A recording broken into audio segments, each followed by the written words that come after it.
Muy buenas noches, bienvenidos a un programa más de Primer Plano. Como usted supondrá, el tema ahora tiene que ver con la fuga en Almoloya. No cualquier fuga, sino la del capo más importante en México y quizá el narcotraficante más importante en el mundo hoy. Pero nosotros suponemos que el público de este programa ya conoce los detalles, así que no vamos a irnos otra vez a tratar esto de dónde estaba, túnel, etcétera, sino el significado. Eso es lo que queremos poner sobre la mesa de la discusión. ¿Qué significa esta fuga? ¿Es simplemente que un preso en un penal de alta seguridad pues ya no está ahí, se salió? ¿O es esto algo más?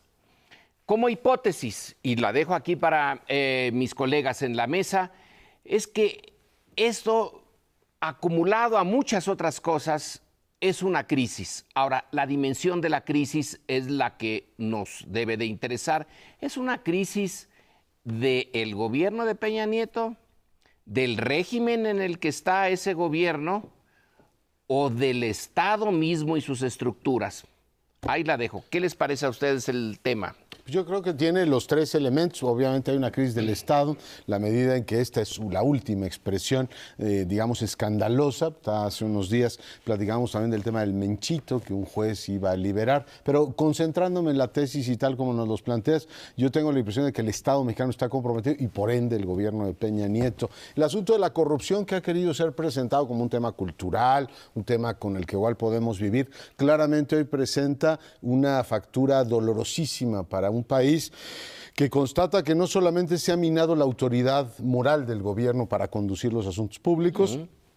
Yo no entiendo con qué cara se le puede decir a los funcionarios subordinados: oigan, señores, la corrupción no se va a tolerar cuando se está tolerando y se vive con ella en los altos niveles del Estado. Dos, la corrupción ha paralizado buena parte de la agenda de reformas del propio presidente de la República. Yo solo les recuerdo que el tren, por ejemplo, México-Querétaro, no se pudo desplegar, una obra importante de infraestructura, porque asuntos de corrupción salieron efectivamente a la luz. Si no fuera suficiente el que se comprometiera la autoridad moral del gobierno y el paquete de infraestructura, ahora tienes como, digamos, puesto en entredicho el aparato de seguridad nacional del país. Por tanto, no puedo imaginar peor escenario cuando la propia corrupción te impide desempeñar esas tres funciones centrales. Pues no sé si es una crisis de Estado o algo peor, pero ciertamente el tema de la corrupción aparece como el elemento central que explica el deterioro brutal del gobierno y buena parte del Estado. Yo me quedaría en... Primero, lo planteaste bien, Lorenzo, como pregunta, como hipótesis. Ciertamente estamos ante una crisis de la estrategia de seguridad nacional del Estado mexicano. Sobre eso no hay ninguna duda, porque no es un problema de Enrique Peña Nieto, sino que viene de atrás. Estamos ante una política de seguridad que se caracteriza por la captura de los jefes, la captura de los capos para fragmentar a las bandas criminales. Eso es lo que hicieron en Estados Unidos y en Colombia y les dio un éxito relativo. Eso es lo que se ha hecho en México y es lo que sostengo fracasa. Porque seguiremos hablando el resto del programa sobre el tema, hablaré sobre el Chapo Guzmán más adelante, pero ¿qué le falta a la política de Peña Nieto y le faltó a la de Calderón, a la de Fox, Zedillo, Salinas, Miguel de la Madrid? Integralidad y un enfoque regional. Lo ejemplifico con lo integral. Leonardo abordaba con toda la razón del mundo que mientras no atiendan la corrupción, cualquier estrategia de captura de capos no va a funcionar, porque seguirán penetrando al Estado. En cuanto a lo regional, en tanto no incorporen lo que se está haciendo aquí con lo que pasa en la región, es inútil. Lo ejemplifico con el tema del tráfico de armas. Enrique Peña Nieto no ha sacado el tema con Washington en ningún momento. O sea, ¿la región te refieres a Norteamérica? Sí, por supuesto, bueno, a la cuenca del Caribe, vamos. Desde Colombia, Venezuela, las islas del Caribe, Centroamérica, Estados Unidos, México. Canadá. El gobierno de Peña Nieto no ha sacado el tema de las armas, lo cual es regalarle al crimen organizado la posibilidad de abastecerse todo el tiempo de armas, de munición y de equipo tecnológico que les permiten ese portento ya técnico de lograr construir ese túnel, que por supuesto hubo complicidad, hubo corrupción, eso lo suponemos, es obvio, pero también hay que reconocerles la capacidad técnica que viene en parte porque tienen acceso a lo mejor de la tecnología del mundo, porque tienen fronteras abiertas. Por tanto, en tanto no se revise la estrategia de seguridad para hacerla integral y regional, vamos a seguir teniendo problemas de esto como el que estamos comentando hoy. Yo quisiera enfocar este tema desde el punto de vista del costo que tuvo esta fuga para el Chapo y todo su cártel, ¿verdad? Sus 800 y pico de empresas que dicen que tiene en distintas partes del mundo. Y el costo del Estado es algo que no voy a tocar, aunque es un tema importante, porque es un costo que además de económico tiene fuertes implicaciones políticas, pero lo trataremos en otro bloque. Yo me voy a referir al costo interno.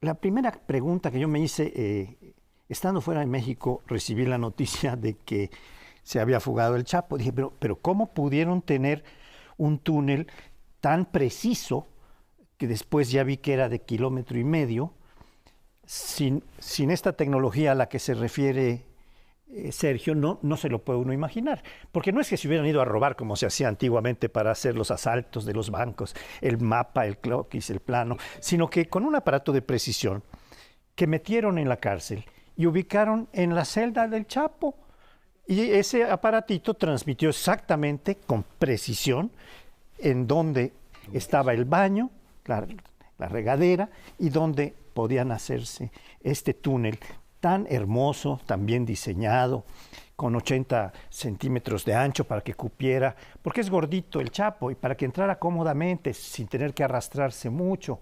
Él nunca se ha arrastrado, ¿verdad? Siempre ha salido con la ropa sucia, dicen en algún momento, y ahora la ropa sucia ya sigue sin lavarse en casa, ahora hay que lavarla afuera.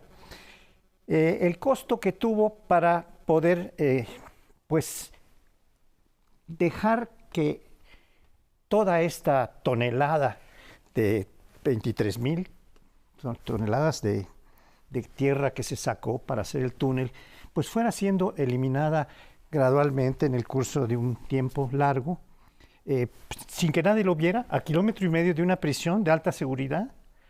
Bueno, pues todas estas cosas tienen un costo que estaba muy dispuesto a pagar y que le resulta muy bajo al cártel por el golpe que ha dado. Es un golpe de tipo nacional que, según algunos, está pegando bajo el cinturón de seguridad, como dicen los boxeadores, ¿no?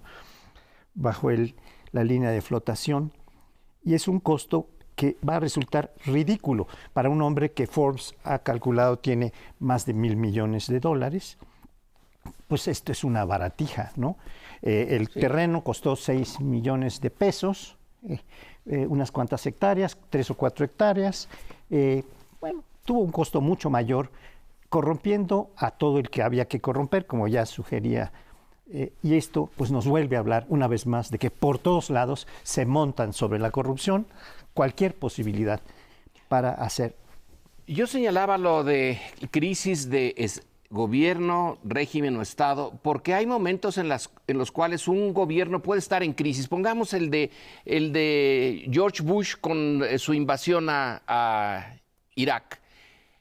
Es una crisis de su gobierno, pero no del Estado norteamericano, porque sus instituciones siguieron funcionando perfectamente, y del régimen tampoco, porque finalmente las elecciones se llevaron a cabo con legitimidad.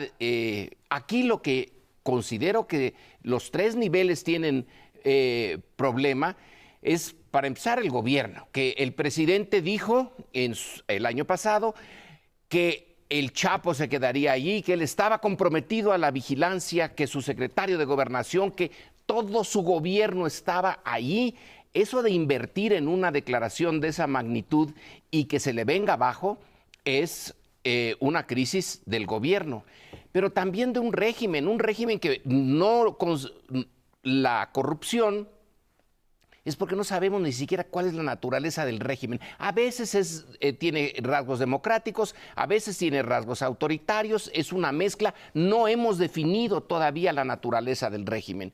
Y el Estado, sus instituciones, las instituciones del Estado, la institución carcelaria no sirve para nada. La máxima seguridad, una prisión que era modelo, se supuso en algún momento en el mundo, es donde el Estado pone todo su esfuerzo. Aquí en esta prisión es de alta seguridad y no sale nadie. Y salió. Entonces, ¿cuál es la crisis? Yo estoy de acuerdo con Leonardo. Son los 3 niveles. Si el Chapo no es más que un pretexto para que nos metamos a ver que hay algo independientemente del Chapo que está mal en los 3 niveles. A la pregunta que haces, crisis de gobierno o crisis de régimen o de Estado, te diría definitivamente es una crisis del gobierno de Enrique Peña Nieto.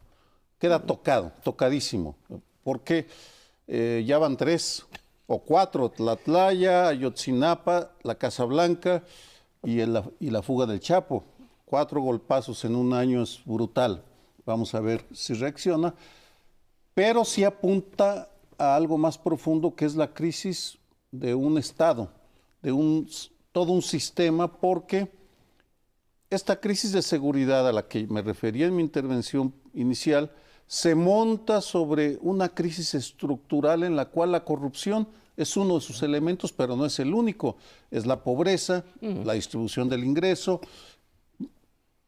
Ya no está funcionando el Estado mexicano, porque ya ni es neoliberal, ni es de mercado, ni es emanado de la Revolución Mexicana. Es una mezcla que solo sirve a los intereses de unos cuantos en la burocracia o en el club de multimillonarios de Forbes. Yo creo que, sin embargo, el tema de la corrupción es el central, Sergio. Sí. O sea, todo lo demás que tú dices, pobreza, desigualdad, etcétera, desorden en el territorio, son, digamos, consecuencias que uno puede asociar con la corrupción. Pero la enfermedad esta autoinmune que tiene el Estado mexicano, y por supuesto queda englobado el gobierno del presidente Peña, porque debió haber desplazado la agenda anticorrupción desde el inicio, fue minimizada, se trató como un asunto cultural. De todas maneras, todos los países tienen corrupción, podemos vivir con ella. Yo, perdón que insista en el tema, cuando tienes 3 órganos de tu cuerpo paralizados por esa enfermedad autoinmune, primero tu autoridad moral, después tu incapacidad para desplazar tus reformas. Oye, ya nos acostumbramos, pero no sé si vieron lo que publicó Crónica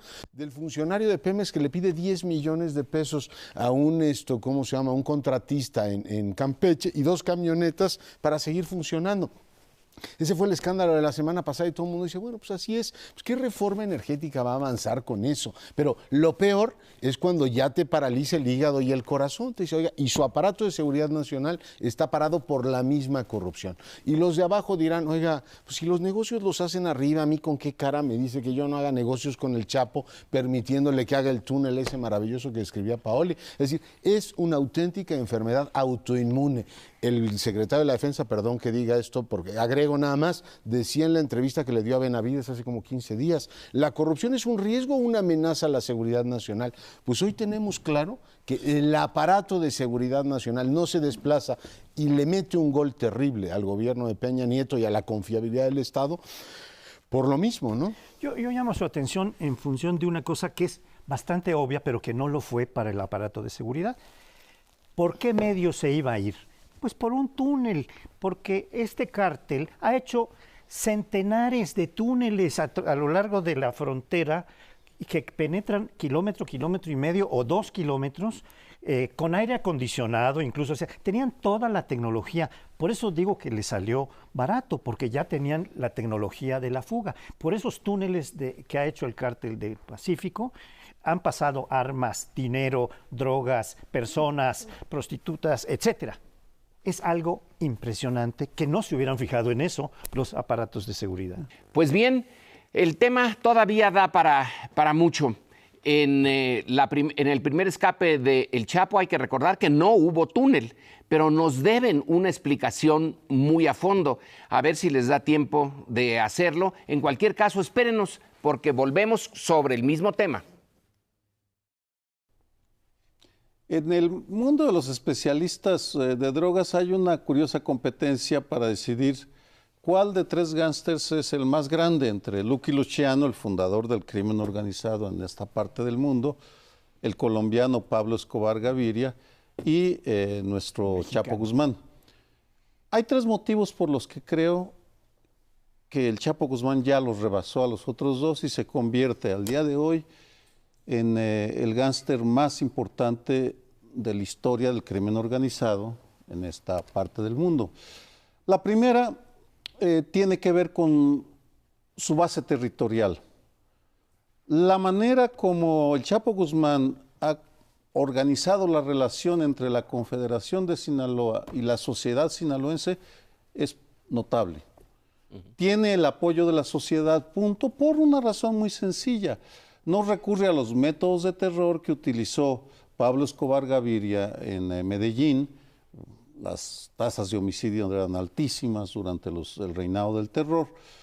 Y por tanto, esa es una razón que estamos viendo ahora. La celebración en Sinaloa por la fuga del Chapo es como si fuera a llegar el Papa o regresar el Papa a la Sierra de Sinaloa. La segunda razón por la cual podemos decir que es el más importante es por las fugas.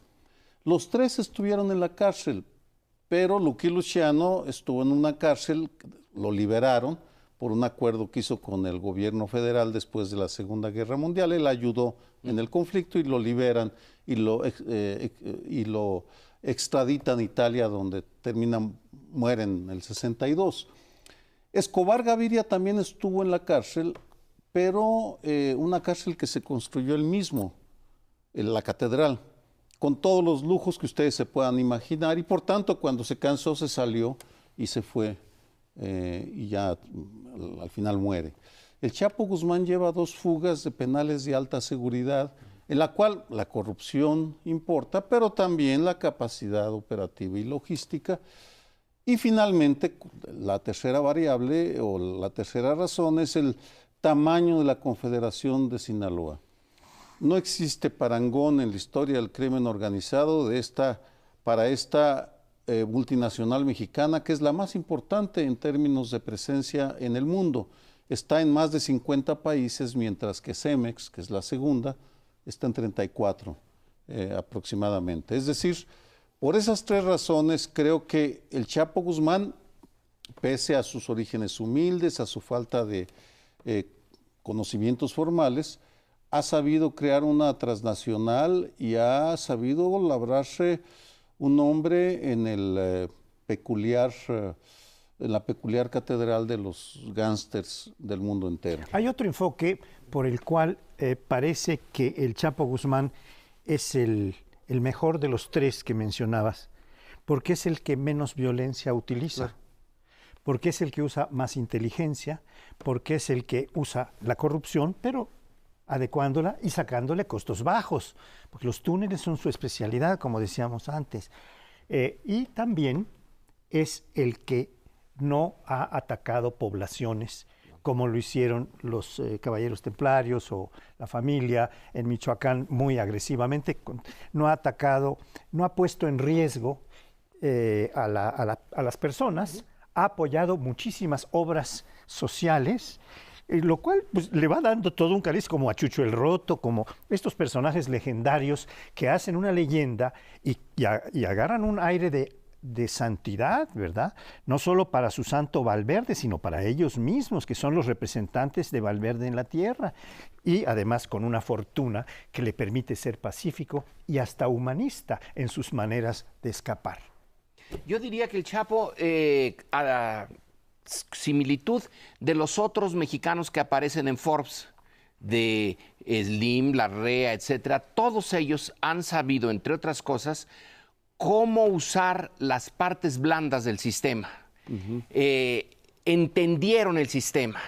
En los otros no es gran ciencia. Privatizar teléfonos de México, conseguir las concesiones de la televisión o de la minería. Aquí tenemos a alguien que desde abajo, auténticamente es el único que viene desde abajo, que llega al 3er año de primaria y sabe explotar el mismo aspecto que los otros, pero más brutal, que es la corrupción plena, la corrupción así en descarnada. Los otros también, aunque la van disfrazando, pero son las grandes fortunas hechas a base de entender cuáles son las partes blandas del sistema, y con inteligencia, decisión y parte de suerte, vámonos sobre de ellas.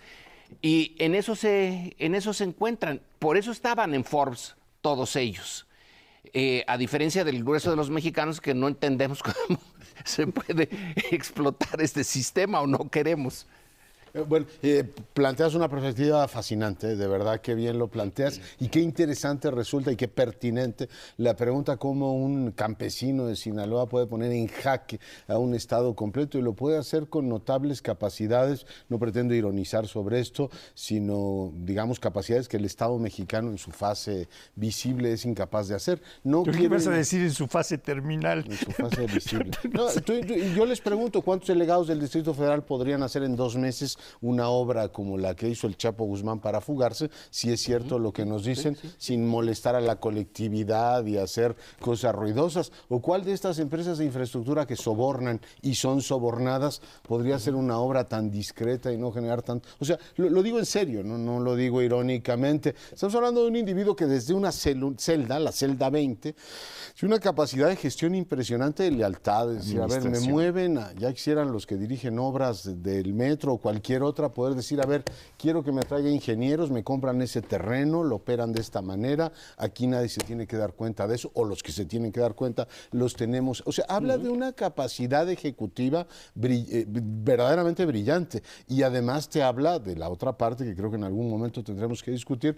Las cárceles en México, así se llamen, de alta seguridad, o son hoteles de lujo o son los despachos de los criminales. Es decir, imaginar que el Chapo Guzmán pudo operar toda esa red de, digamos, de protección para sí mismo desde su celda, una celda de alta seguridad, llama muchísimo la atención. Pero retomo algo de lo que decía Sergio que me parece verdaderamente fascinante. ¿Cómo consigue mantener, aún en la cárcel? O sea, cuando Pablo Escobar anda a salto de mata, ya las lealtades se le van rompiendo, porque las lealtades en las organizaciones criminales están basadas en el dinero o en el miedo. En este caso tú dices, ¿cómo demonios consigue mantener cohesionado una estructura? ¿Cómo sigue operando una cantidad de dinero suficiente para poder seguir sobornando de esa manera? Digo, ahora que el SAT dice que tiene todas estas capacidades para fiscalizar, no dicen, oiga, y no utilizan esas capacidades también para vigilar que los narcos no estén comprando terrenos y comprando excavadoras, todo lo demás. Creo que planteas un tema particularmente perturbante, es decir, ¿cómo es posible que una estructura así se mantenga ante los ojos atónitos del Estado mexicano? 3 comentarios muy breves, porque es un tema que he estado investigando como parte de mi trabajo. Primero, la forma de organización es muy italiana, muy siciliana. El círculo interno del Chapo es la familia, la sangre, por tanto son impenetrables. Luego están los círculos de especialistas muy bien pagados, los mejores financieros, químicos, contadores. En segundo lugar, que es algo que a veces se olvida cuando uno habla de estos personajes, es el tema de la violencia. Podrá tener todas estas virtudes, pero la violencia la utiliza para ganar, para obtener dinero. Y tú lo planteas muy bien. El crimen organizado no tiene intelectuales orgánicos porque no tiene ideología, no tiene propuesta política, tiene intereses, son una empresa. Y esa es una de las aspectos más fascinantes y más curiosos de los grandes gángsters. Ellos quieren legitimidad, ellos quieren ser reconocidos y se consideran y se definen como empresarios. De hecho, cuando detienen al Chapo, cuando detienen a Lucky Luciano, Pablo Escobar Gaviria, se presentan como empresarios. Una anécdota muy reveladora: la pistola del Chapo, cuando lo detienen el año pasado, es una 45, no, perdón, no sé si 45, 9 milímetros, una escuadra con cachas de oro, que tiene como título El Multimillonario y en un círculo el número 701, que es el número de su lugar en Forbes, en la lista de multimillonarios, porque es lo que le da la legitimidad. Imagínense la catedral del capitalismo, Forbes, porque así se llaman ellos. La catedral del capitalismo, reconociendo al Chapo Guzmán en la lista de los 1000 empresarios del mundo, porque esa es la lista que hacen de empresarios. Bueno, evidentemente ese es su motivo de orgullo. Es un personaje paradójico al que tiene uno que entender. Yo lo he hecho comparándolo con otros gángsters porque hay que verlos en ese contexto. Y pues otra vez anda libre, una vez más anda libre. Oye, Sergio, y ya para meterle más problemas a esto, lo de la violencia, bueno, el Estado también tiene la violencia, tiene las organizaciones, tiene todo, tiene lo mismo que el Chapo, y la usa igual que el Chapo cuando quiere porque le da la gana. Pero a lo mejor dentro de la estructura del Chapo hay honestidad, que es una de las cosas que le faltaría al Estado. Una vez hecho el arreglo dentro, por razones familiares, dices tú, se respeta, cosa que en el Estado, en el régimen y en el gobierno no necesariamente. A lo mejor hay una perversa forma de honestidad que sí le sirve para su eficiencia. Hay un código ético que sostienen los mismos miembros de la mafia. Es decir, no se mata a no se mata a las familias, no se hacen una serie de cosas que respetan. Una vez llegado a un acuerdo de respeto de los territorios, etcétera, ese se cumple. Y si no se cumple, se desata una guerra. Pero hay un cierto código, como decía bien Sergio, de las familias, de la Cosa Nostra, que se aplica en este caso bastante claramente, según yo creo. Bueno, y contrasta con los Zetas y con todas otras formas de criminalidad que hemos tenido en otras partes del país. Pero y volviendo a la óptica regional que planteabas en el primer bloque, o sea, que la maquinaria siga funcionando nos habla claramente de la profunda hipocresía que hay con este, digamos, paradigma prohibicionista, ¿no? Que por cierto se va a discutir el año próximo, pero quiere decir que, bueno, pues la industria sigue siendo, el empresario que está en Forbes sigue siendo tremendamente próspero, lo cual te habla también de una economía regional, porque no creo que solamente le venda al mercado interno, sino una economía regional tremendamente próspera, y habla también de la necesidad de vínculos, ya hablaremos en otro momento de eso, de México con el exterior. Hay lealtad, pero también hay miedo. Sí, también. Les recomiendo, no quiero hacer apología de la violencia, pero busquen en YouTube Los Sanguinarios del M1, que es una de las canciones más estrujantes porque es la verticalidad absoluta, y si no obedeces eres ejecutado, y es la oda a las bazucas y los cuernos de chivo y que te degüellan si no sigues la línea del patrón, del jefe, porque ahí no hay nada más que lo que dice el patrón, es totalmente jerárquico. Vertical. Bueno, ese es el Estado paralelo, a eso me refería. Eso es lo que tenemos que entender, que ahí están y no van a desaparecer porque el presidente da instrucciones desde París. Regresamos. Bien, y seguimos con el tema del Chapo, pero a ver cómo repercutió dentro del país, dentro de México, esta fuga, esta segunda gloriosa fuga, pacífica fuga, inteligente fuga, corrupta fuga del Chapo. Es un asunto verdaderamente, pues sí, que llama a cierta lástima, porque este Estado que en algún momento fue tan importante para la distribución de la riqueza, para la celebración de la reforma agraria, para todo lo que pudimos hacer en función de equilibrar un poco más, de morigerar la riqueza, como dijera Morelos, y de superar la pobreza, pues ha caído en una situación verdaderamente lamentable. El presidente Peña Nieto fue tomado en París en plena visita oficial y dijo algo: estoy consternado, me dejó consternado, creo que ese fue el calificativo que utilizó. Y bueno, claro que está consternado, porque además un poco de tiempo atrás, en 2014, le habían hecho la pregunta de, oiga, ¿van a dejarlo que se fugue otra vez? Se la hizo León Krause, como ha sido recordado múltiplemente en diversos medios, y él dijo, por supuesto que no se nos volverá a ir. Se les fue a aquellos, a nosotros no se nos va, presumieron los priistas enseguida. La repercusión aquí es muy fuerte porque, pues, si no se han hecho cambios en el gabinete después de las elecciones de 2015, de junio, como se había venido diciendo, pues a lo mejor después de este golpe, que es bastante mayor que el de las elecciones, por lo visto, porque en las elecciones no fueron tan golpeados, el PRI sigue manteniendo mayoría, etcétera, etcétera. Pero en este golpe sí, su crédito, su capacidad para la seguridad, la primera obligación del Estado, bueno, pues es terrible. ¿Y qué va a hacer la procuradora? Bueno, tiene a 31 gentes declarando. ¿A cuáles? A los pobres vigilantes, que son los que menos deben haber recibido en todo caso, si es que recibieron algo. Yo creo que pasó por sus narices, pero no se dieron cuenta. No están preparados para darse cuenta. Carceleros, cancerberos no son para vigilar, ¿no? Bueno, yo creo que la repercusión dentro de México sí es un golpe muy fuerte a las instituciones del Estado mexicano dedicadas a seguridad, pero también a las otras instituciones, a las instituciones de comunicación social. Esto fue información que empezó a salir desde el sábado en la madrugada, desde el sábado al domingo, ¿verdad? Poco después de que ocurriera el asunto, ¿no? Yo creo que lo de comunicar era de tal magnitud que no lo pudieron esconder y lo que hicieron fue, mire, ya mejor suéltelo. Lo que pasa es que cada vez que han informado ha sido peor, ¿no? Es decir, cuando nos entramos lo del túnel. Pero yo voy al tema político y la repercusión interna que planteabas. ¿De qué te sirven 254 diputados cuando tienes desfondada la credibilidad de tu gobierno? Es decir, señores, vamos a aprobar nuevas leyes, ¿para qué? Para que después los funcionarios que las aplican en el tema de seguridad nacional, a ver, lo pongo con mayúsculas, es decir, tema más delicado no puede haber, simple y llanamente no se cumple, podrían tener 700 diputados, que hay, que no da para tanto la Cámara. Esos triunfos políticos son victorias pírricas al lado de un gobierno que está desfondado, no solamente en su autoridad moral, sino en su operación. Es decir, oiga, usted puede decir 1000 cosas de por qué la moneda se devalúa o por todo lo que quieras.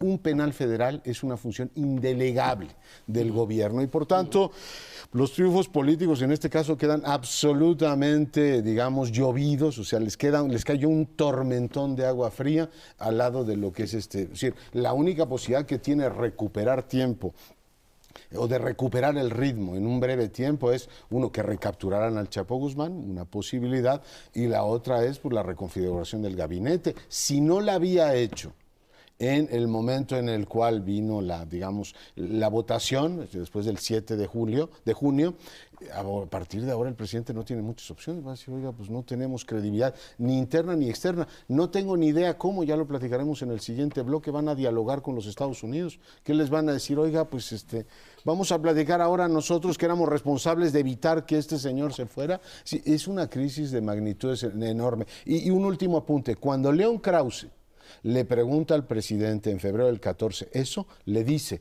el 70% de nuestros compatriotas cree que se va a fugar. ¿Qué les decimos ahora ese 70%? Tenían razón, se fugó efectivamente. Pues es un drama, una sociedad que no tiene confianza en sus instituciones. Le dices, pues no creían en ellas, aquí está, la prueba de que no deben confiar en ellas. Y eso es dinamita pura para un sistema institucional que requiere de la confianza para operar. Y hay otra área de confianza. Dejemos a los diputados y la clase política. El mexicano Mondo y Lirondo, el que va ahorita, está trabajando, etcétera. Creo que hay un indicador terrible que sí hace sonreír, pero en el fondo es un golpe a nuestra imagen como sociedad, como nación. Cuando uno ve lo que se llaman los memes, esa forma de burla que están haciendo ahorita, minuto a minuto, cotidianamente, millones que está entre millones de mexicanos, que se le manda uno al otro, burlas en un solo cuadro, con unas cuantas frases o una sola frase, la burla a fondo. ¿Y quiénes son los que hacen eso? Son gentes jóvenes, normalmente son los jóvenes. Es decir, los jóvenes ya se burlan del estado de su propia situación. Es decir, ya no queda por dónde ir. Bueno, pues entonces vamos a reírnos de lo que es una tragedia. Porque sí, el Estado que una vez hizo la reforma agraria, el Estado que expropió a las compañías petroleras para que ahora regresen otra vez, ese Estado que tenía un proyecto ahora no tiene nada. No hay proyecto. Y entonces se le va el Chapo y viene un tsunami. Yo lo veo como un tsunami de memes, de estos cuadritos que uno saca en el teléfono, en donde el ingenio el ingenio amargo, todos son burlas al gobierno. Son este 70%. Sí, a ese 70%. Pero en el fondo son burlas a nosotros mismos. Es decir, la desconfianza en nosotros ya es tal que mejor hacemos esto. Esta es la repercusión interna que a mí me parece peor, más que no tener confianza en los diputados o qué van a hacer en la legislación. Somos nosotros. Es esa expresión ya no oficial, sino real, de todo vale una porquería porque... Dilo.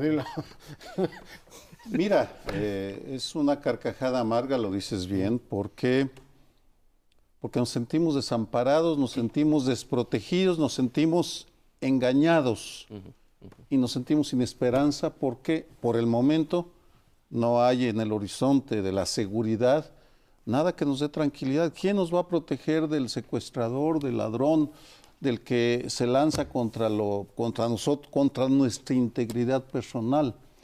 Y en ese sentido, creo que la respuesta del presidente Enrique Peña Nieto en París no pudo haber sido más lamentable, porque no demostró su incapacidad para entender el estado de ánimo ciudadano.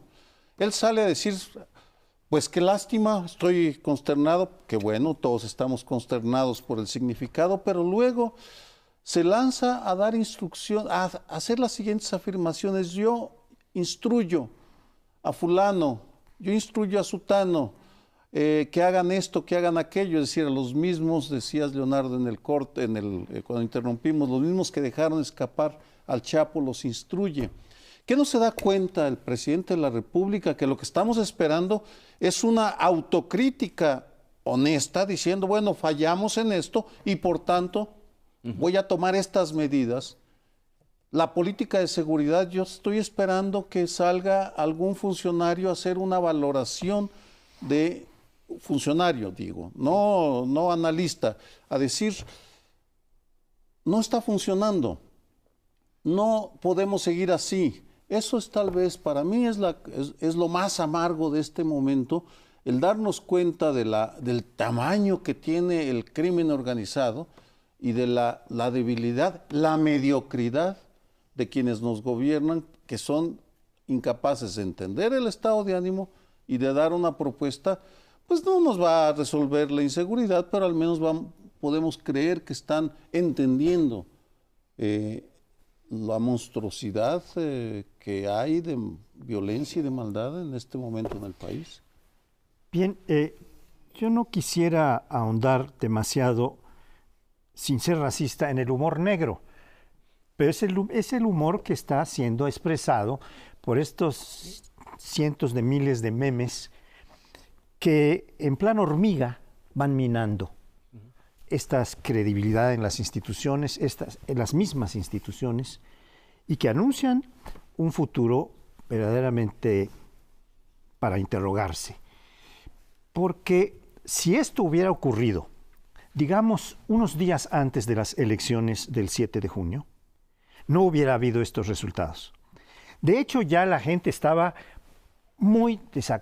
ya consideraba muy desacreditadas las instituciones, los políticos, la clase política, los partidos, etcétera, y se dieron fenómenos muy interesantes, sobre todo en las 3 zonas conurbadas de México.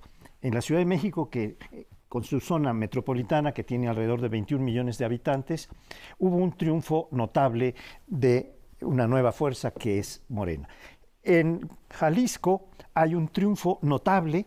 Es la segunda zona conurbada, con cerca de 5 millones de habitantes, en donde Movimiento Ciudadano, que es una fachada, fue utilizada por Alfaro, que tiene todo un movimiento para poder... Y en Nuevo León, pues la zona conurbada, bueno, la zona conurbada no fue tocada, pero gana el gobierno del estado un independiente. De tal manera que estamos en presencia de algo que puede ser para las próximas elecciones sumamente grave. Yo digo que la carcajada amarga dice mucho y dice efectivamente de una forma catártica, ¿no? Es decir, a ver qué hacemos con esta tragedia, pero las encuestas, perdón que regrese al 70%, o sea, cuando 7 de cada 10 te dicen esa torre se va a caer y esa torre se cae, o sea, no va a ser el 70%, va a ser el 90%, y no hay manera de construir convivencia, la lealtad mínima a un sistema institucional, cuando la gente te dice, mire, pues ahí está, efectivamente, lo que decían los incrédulos es lo que ocurrió. El meme más gracioso que vio, que creo fue caricatura, es el que ya ven que un porcentaje importante creía que el Chapo que detuvieron no era el Chapo. Y resulta que dice, uno de los memes dicen, ya ven que sí era el Chapo original, ese sí se fugó. O sea, en lo único que es creíble en que ese Chapo sí era. Bien, seguimos porque como vamos a seguir sobre este tópico hasta el último bloque, nos vamos unos par de minutos.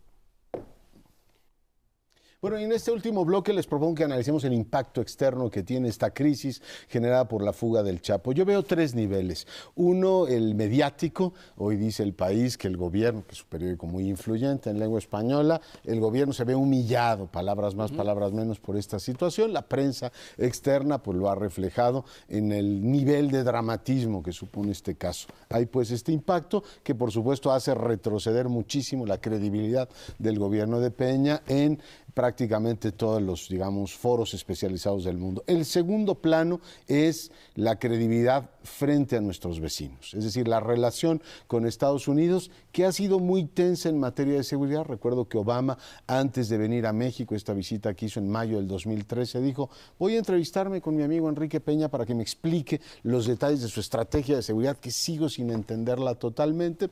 Ha habido esta disputa sobre las extradiciones, que si el gobierno de Calderón fue obsecuente con extradiciones, cosa que fue, si era conveniente mantener aquí al Chapo o no. Para fin, para nuestros vecinos, este tema de se puede confiar en un gobierno priista para llevar temas tan delicados, seguramente se reactivará. Y el tercer plano es la que al presidente le toca el infortunio de que esta crisis lo agarra en Francia, en medio de una importantísima gira. Pero al igual que el caso de la Casa Blanca, lo agarró en China, tienes una siguiente proyección externa a todo lo alto, es decir, el Estado mexicano se quería proyectar en China y ahora se quería proyectar en Francia, y lo que proyectamos efectivamente es esta crisis, una especie de cono a la inversa.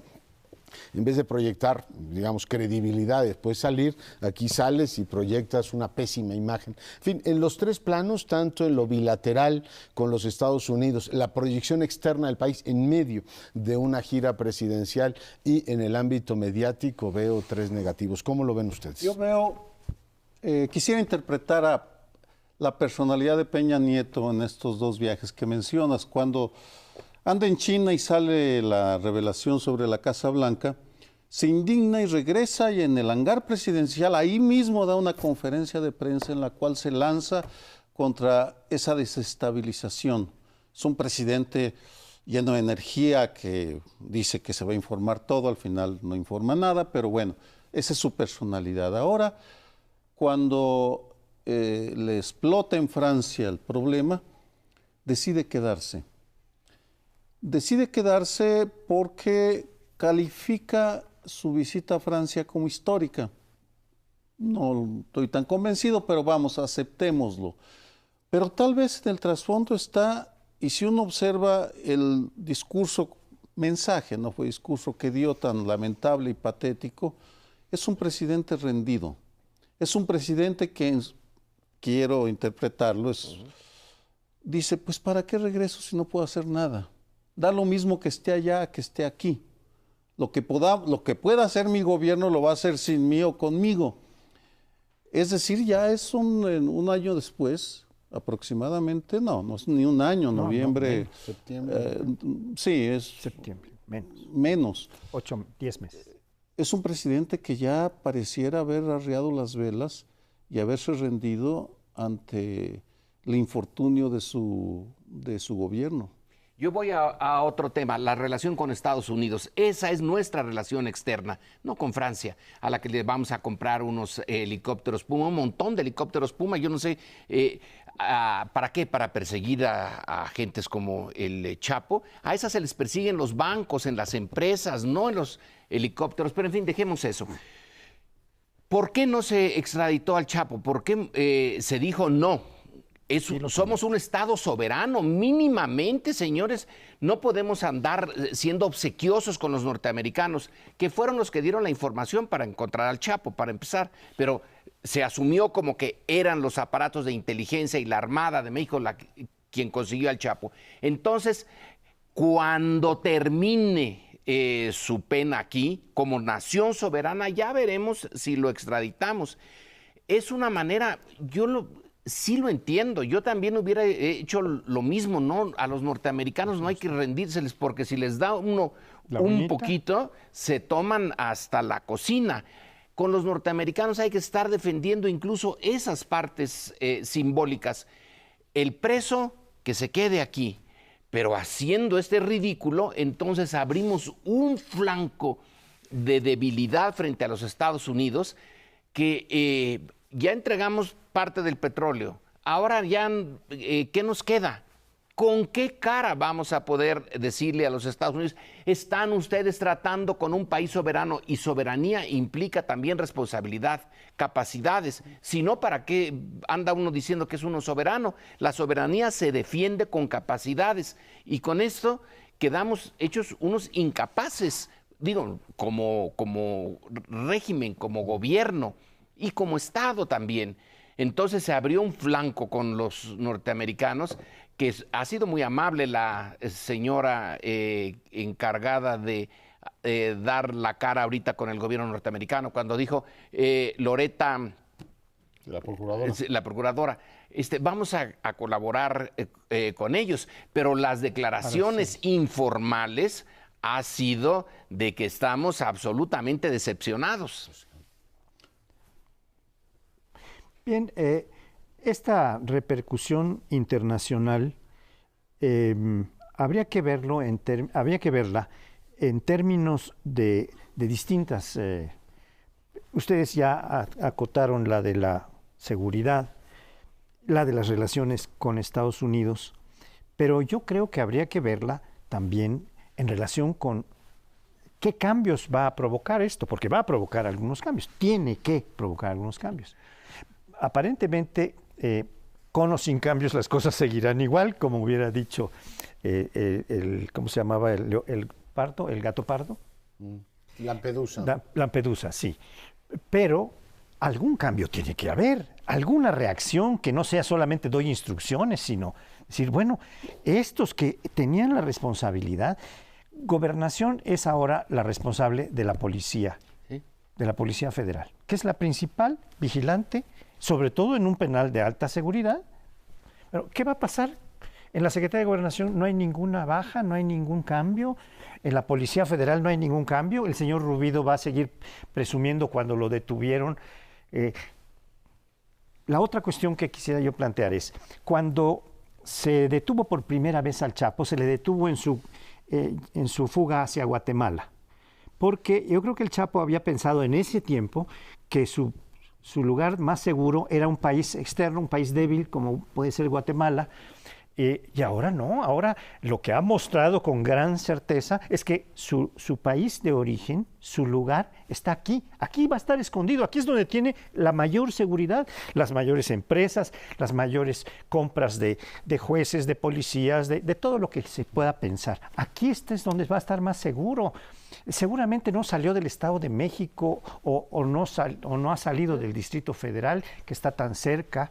Y aquí es donde se puede esconder y funcionar mejor, no en el extranjero. Las repercusiones no van a ser de este tipo. Yo creo que en el plano exterior perdemos o pierde el gobierno en imagen, toda la construcción de un gobierno que se movía, que reformaba, etcétera, se diluye, se tritura con esto. Pierden reputación y credibilidad en su acción con los Estados Unidos, que es gravísimo. Es decir, a ver, si es usted muy soberano y cuéntame toda la historia, pero es usted incapaz de ejercer su soberanía en el plano interno. No es usted capaz de custodiar un penal de alta seguridad. Y lo mismo que le decían los americanos en Colombia, es decir, olvídese de sofisticaciones nacionalistas. Es un problema práctico. Si usted un delincuente de ese calado no lo puede tener en su territorio, yo voy a ejercer su función. Y lo tercero, que creo que es también muy grave, y perdón que insiste en esto, es, tú vas abriendo el abanico de las relaciones exteriores de México. Se dijo, hay que relanzar la relación con China, que dicho sea de paso es nuestro segundo socio comercial. Y de pronto trituras una visita de Estado por un escándalo de corrupción, dices, mal. Con Francia se intentaba cerrar el capítulo de Florence Cassés y todo este drama, diversificarlo, vamos a tener, la UNAM va a tener una cátedra en la Sorbonne, darle un contenido más brillante a la presencia exterior de México, que creo que es muy, muy relevante, y resulta que todo esto queda contaminado, enlodado por este escándalo. Son dos viajes muy importantes que en vez de proyectar la idea de un México que cambia y que intenta dar una visión diferente al mundo, te van uno por la Casa Blanca y otro por el Chapo, es decir, trituras la posibilidad de que esos viajes reditúen algo. Hay un ángulo que tocas importante, porque he leído a un buen número de ciudadanos que escriben que el Estado mexicano y el Estado paralelo son lo mismo, es decir, que el crimen organizado y el Estado son lo mismo. Creo que es impreciso por una razón. Sí está penetrado el Estado mexicano por el crimen organizado, indudablemente. No sabemos cuánto, pero creo que es impreciso decir que todo el Estado mexicano ya es el crimen organizado. Ahí sí sería, no crisis, sería una hecatombe. Porque además sería inexplicable que el gobierno de Peña Nieto hubiera detenido al Chapo para luego dejar que se escape. No, el costo que está pagando, el beneficio que obtuvo el año pasado y el costo que está pagando son solo atribuibles a su régimen, que repercute, por supuesto, en la crisis del Estado. Pues me das una magnífica coartada con esto en tiempos en las que las palabras significan tanto, que si abatir significa tal o cual cosa. Yo te diría, Lorenzo, no sé si es una crisis o una hecatombe, pero una de las dos es, siguiendo a Sergio Aguayo. Nos vamos, lo esperamos aquí la próxima semana en El Primer Plano.